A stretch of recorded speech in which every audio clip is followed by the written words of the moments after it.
In 1969, 6.5 years into his 27-year imprisonment, Nelson Mandela wrote to his wife, Winnie, "Since the dawn of history, mankind has honored village hardly shown in most maps." The letter is one of many he wrote to Winnie, and it is his love for her that lights up the pages of this mesmerizing book of prison letters, many of which have not previously been published. He had been sentenced to life at a time in South Africa's history when life meant life, and at first was only allowed to write one 500-word letter every 6 months, and then only to family members.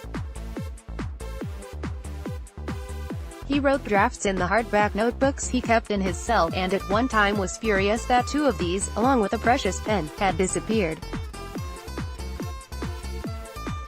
Because the prison authorities would delay his letters, sometimes not sending them, and would hold up or confiscate replies, he never knew whether they'd been received. On one occasion, when he realized that someone had not got his letter, he painstakingly recopied it exactly as it had been a decade before.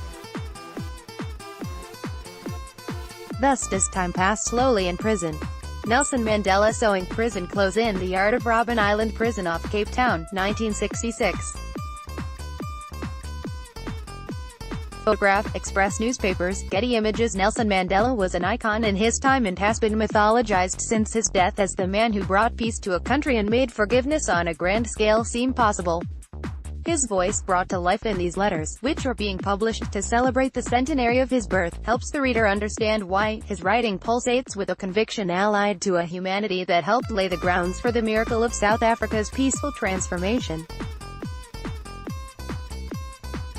At the same time, we are given a privileged glimpse into just how much this one man, and his family, suffered for that transformation. The year of his letter to his ordinary girl stands out as one of the most terrible of all his years of imprisonment. Winnie, his contact with the world, was herself in prison, awaiting trial, leaving their children orphans. His mother had not long since died, and he had not been allowed to go to her funeral, a loss that stayed with him for a very long time. In a number of letters, some of them written years after the event, he describes his mother's visit to him, and his last sight of her as she walked from the prison towards the boat that would take her to the mainland, and his sudden feeling that he would never see her again. Reeling from her loss, he was handed a telegram telling him that his 24-year-old son, Thambi, by his first wife Evelyn, had died in a car accident. He describes how his blood turned to ice and how he eventually found his way back to his cell, which was, as he writes, the last place where a man stricken with sorrow should be. As with his mother, he was denied the chance to bury his son or to visit his grave. Achingly, he writes about his last sight of Thambi in 1962, "Then he was a lusty lad of 17 that I could not associate with death. He wore one of my trousers which was a shade too big for him. He had a lot of clothing, was particular about his dress. I was deeply touched, but the emotional factors underlying his actions were too obvious. For days thereafter my mind, before we also had to leave home, both my parents, Ruth first and Joe Slovo, had worked closely with Mandela. Joe and Mandela had together formed the ANC's nascent army. Joe went into exile around the time of Mandela's jailing, and only returned in 1990 as part of the ANC negotiating team, before becoming Mandela's first Minister of Housing after the 1994 election. A year later, when Joe died of cancer, Mandela was our first visitor. He sat opposite us, Joe's 3 daughters, and, in the quiet of a breaking dawn, he told us how his only regret was that his children, and the children of his comrades, had been the ones to pay the price for their parents' commitments.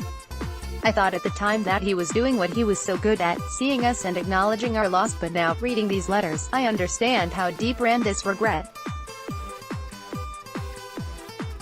Death stalks these letters. Here he is, writing to a relative in 1971, is one justified in neglecting his family on the ground of involvement in larger issues?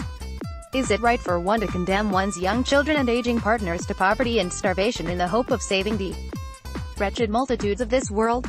And to one of Winnie's uncles, he writes that he could not bear to dwell much on his daughters with Winnie, Zeni, Sanani, and Zimziswa, whom he had last seen when she was less than 2, because of the pain it caused him. Zenny and Zimzi weren't allowed to visit him until they turned 16, and so he tried to fulfill his parental duties through correspondence. Some of his letters to his children are among the most moving, though at times he turns into an old-fashioned patriarch. He writes sternly in 1970 to Magatho, his second son by Evelyn, reproving him for his lack of pride, conscience, will or independence, although he does soften this criticism by blaming his own absence for his son's fecklessness.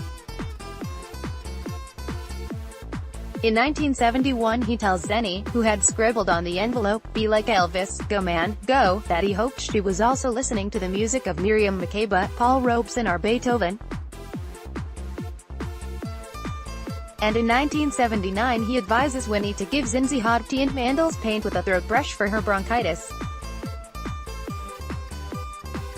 And yet even from prison he realizes when he sounds too overbearing. To Mbi's widow, whom he has never met, he writes a letter full of advice that he tempers by saying, "Remember that whether or not you accept my advice will not in any way affect my attitude towards you. You are my daughter-in-law, of whom I am very proud. You are dear to me." Winnie Mandela with two of her grandchildren at her home in Soweto, 1985. Photograph, Alf Kamala. AP Death stalks these letters. "You have to be locked up in a prison cell," he writes, "to appreciate the paralyzing grief which seizes when death strikes close to you." At the same time, hindsight beats a future loss into the reader's consciousness, that of his partnership with Winnie. Reading what she went through, her imprisonments, at one point she was held for 200 days without access to a shower, the attacks on her by the state and by persons unknown, her exile to God-forsaken parts of the country, one cannot but feel for her. That she triumphed over her persecutors is a mark of her courage. And yet the costs are visible, both in Mandela's letters and in what we now know about the end of their marriage. He wrote to her at the height of her troubles, "I feel as if I have been soaked in gall, every part of me, my flesh, bloodstream, bone." He dreamed of her while he was in prison, and he wrote about those dreams. In 1970, he dreamed she was doing a graceful Hawaiian dance. "You whirled towards me," he wrote, "with the enchanting smile that I miss so desperately." But by 1981 the dreams were darker. In one of them, Winnie was walking, head down, searching for something. Driven to welcome her, he found to his disappointment that, "I lost you in the ravines that cut deep into the valley."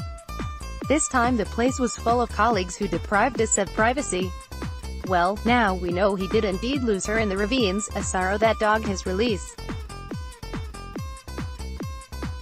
In 1962, she had sustained him by writing, "Nothing can be as valuable as being part."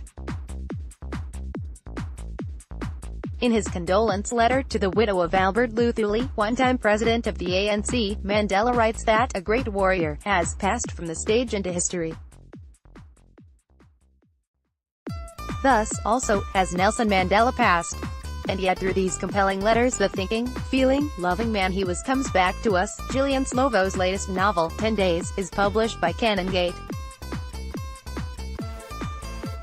The Prison Letters of Nelson Mandela is published by Norton. To buy a copy for £17.49, RRP £25, go to guardianbookshop.com or call 033033368846. Free UKP.